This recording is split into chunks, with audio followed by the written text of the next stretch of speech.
Men ikke alt er fred og idyl i Burma i disse dage, for i den nordlige del af landet truer en borgerkrig med at sætte den fredelige udvikling helt i stå.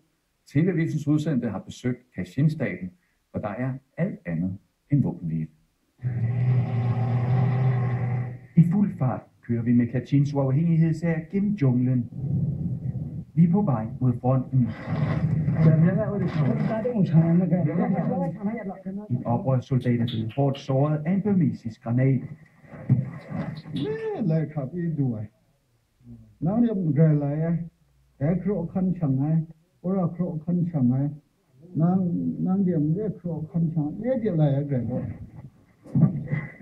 Burma har i 50 år været gennemsyret af blodige etniske konflikter.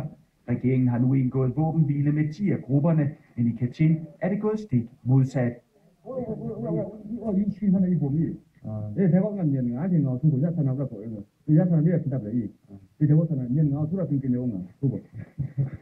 This way. 100.000 mennesker er det seneste halvandet års tid sendt på flugt fra kampene. Burmas regering erklærede i weekenden kampene for afsluttet, men det er langt fra virkeligheden. Det kan godt være, at den burmesiske hær fortæller, at den har indstillet kampene i området her. Men lige her, hvor vi er, der mærker man det i hvert fald ikke. Der er flere granater, der er faldet ned i området lige nu her, og vi sidder lige nu i et interimistisk beskyttelsesrum. Kachins 8-10.000 soldater svarer igen med lettere våben og har fortsat kontrol over 30% af Kachin-staten.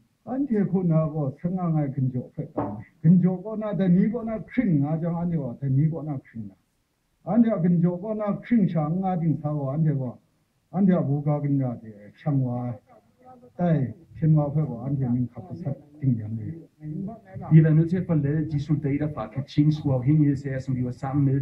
Bombardementerne blev simpelthen for alvorlige. Granater slog ned meget, meget tæt på, hvor vi var, og vi er nu på vej gennem junglen.